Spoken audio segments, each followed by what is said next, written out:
부동산 투자에 있어서 차익형 부동산으로는 환금성이 좋은 아파트가 제일 낫다라는 의견과 부동산 역시 토지에 투자해야 한다는 의견은 꽤 자주 논쟁이 되는 이슈입니다. 둘은 특징이 너무나도 다르고 전문성을 띄어야 하는 부분도 크게 다르기 때문에 공부해야 하는 부분도 당연히 달라요. 어떻게 다른지는 다음에 공부하기로 하고 바로 실사례를 보면서 어떤 투자가 좋았는지 확인해 보겠습니다.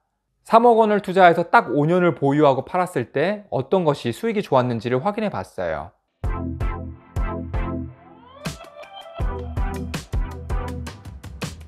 비교할 아파트와 토지, 기준을 어떻게 잡을까 생각을 해봤는데, 토지 투자는 어떠한 종류의 건축 행위를 얼마나 넓게 할 수 있는가가 그 토지의 가치를 내는데 가장 중요한 요소입니다. 3억 원이면 작은 공장이나 창고를 지을 수 있는 정도의 토지면 좋을 것 같았어요. 저 개인적으로도 소규모 공장, 창고를 임대를 주고 있고, 또 지속해서 투자를 위해서 임대를 할 수 있는 지어진 창고가 있는 토지나 건축물이 없더라도 창고를 지을 수 있는 빈 토지를 보고 있기 때문에 사례를 분석하기가 좋았습니다. 아파트는 비교적 인기가 있는 입지의 단지를 찾아봤습니다. 지역은 경기도 화성시예요. 아시다시피 화성시는 엄청 넓습니다. 아파트 단지로 인기가 많은 동탄 신도시는 동쪽에 오른쪽에 이렇게 작은 자루처럼 생긴 지역입니다. 뭐 경기도에서도 가장 인기가 많은 지역이라고 할 수 있어요. 그리고 동시에 화성시는 전국에서 공장이 가장 많은 지역이기도 합니다. 향나무, 봉나무, 팔달면에 많이 분포가 되어 있어요. 참고로 경기도가 전국에서 공장이 가장 많은 지역인데 어느 정도인지 아시나요? 보시다시피 거의 7만 개 육박해서 그냥 압도적으로 많습니다. 공장은 건축 면적이 약 150평 정도 이상이 되면 의무적으로 공장 등록을 해야 하는데, 보통 20에서 40%의 건폐율에 관리 지역에서 건축이 이루어지기 때문에 토지 면적은 최소 320평에서 750평은 되어야 한다는 의미입니다. 공장 등록의 의무가 없는 작은 공장까지 더한다면 경기도에 전국 공장의 절반이 있을지도 모르겠어요. 그만큼 공장이 많습니다. 다시 돌아와서 먼저 2016년 동탄 2기 신도시에 3억 원대 매매 당시 신축 아파트 단지를 볼게요. 이 아파트는 오산동에 위치한 동탄 2 신도시 금강 펜트리움 센트럴파크 1단지입니다.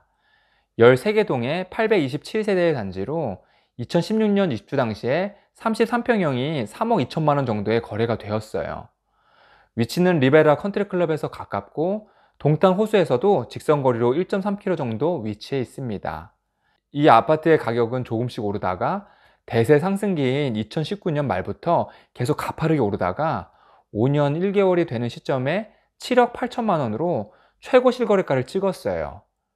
143%가 오른 약 4억 6천만 원, 두 배가 훌쩍 넘게 올랐습니다.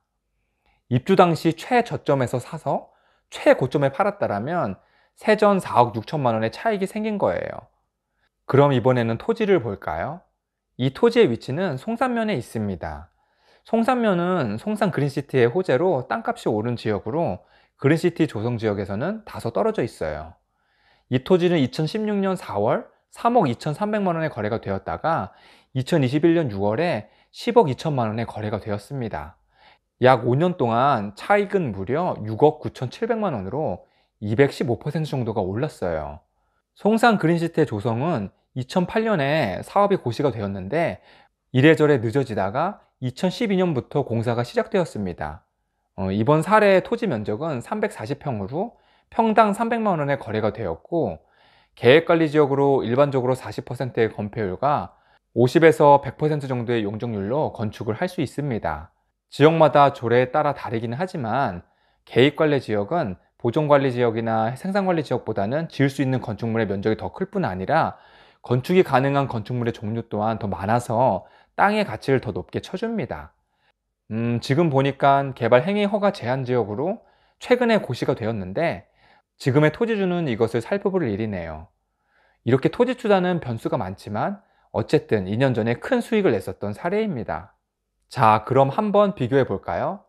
아파트는 33평형 신축 3억 2천만 원에 사서 5년을 보유하고 7억 8천만 원에 팔아서 4억 6천만 원의 차익을 올렸고, 토지는 340평의 계획관리 지역으로 역시 3억 2천만 원 정도에 사서 5년을 보유하고 10억 2천만 원에 팔아서 6억 9,700만 원의 차익을 냈습니다. 두 부동산 차익의 차이는 2억 3,700만 원으로 토지 투자가 더 좋았습니다. 어떠신가요? 토지 투자가 더 좋으신가요? 이 사례의 차익만 본다면 그럴 수도 있을 것 같아요.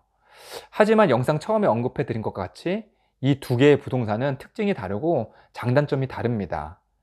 먼저 아파트의 경우에는 신축 아파트를 기준으로 놓고자 이 아파트 단지를 선정을 했지만, 일반 아파트 매매 투자는 전세로 갭 투자가 가능해서 실투자금을 줄일 수가 있어요. 그리고 본인이 직접 들어가 살 수도 있어서 아무것도 할 수 없는 토지 투자와는 다른 장점이 있습니다. 내가 직접 살던 임대를 주던 그만큼의 주거 비용이 덜 들게 된다는 것입니다. 게다가 동탄 이 신도시는 신축이었으니까 주거 환경도 너무 좋았어요. 그리고 환급성에 있어서도 언제든지 매매가 될 수 있으니까 아주 훌륭합니다.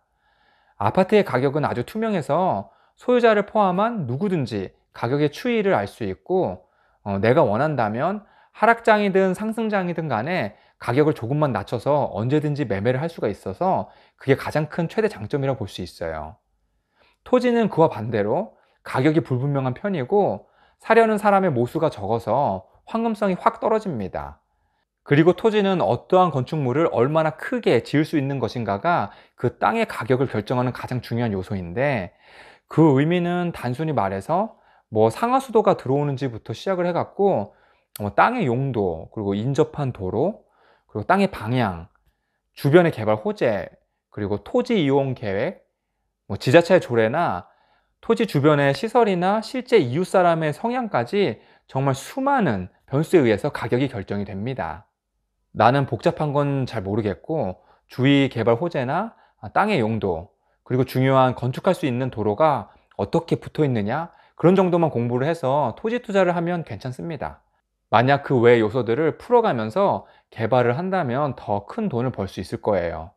그렇지 않더라도 이번 사례와 같이 이러한 디벨로퍼들에게 토지를 팔아서 수익을 내는 것도 좋습니다. 어떻게 보셨나요? 최근에는 아파트뿐 아니라 이러한 소규모 공장이나 창고, 토지도 매물로 많이 나오고 있고, 또한 경매물건도 늘고 있어요. 아파트는 정보가 많은 반면에 비교적 토지는 정보가 상대적으로 적습니다. 공부를 한다면 그만큼 기회가 더 열린다는 의미입니다.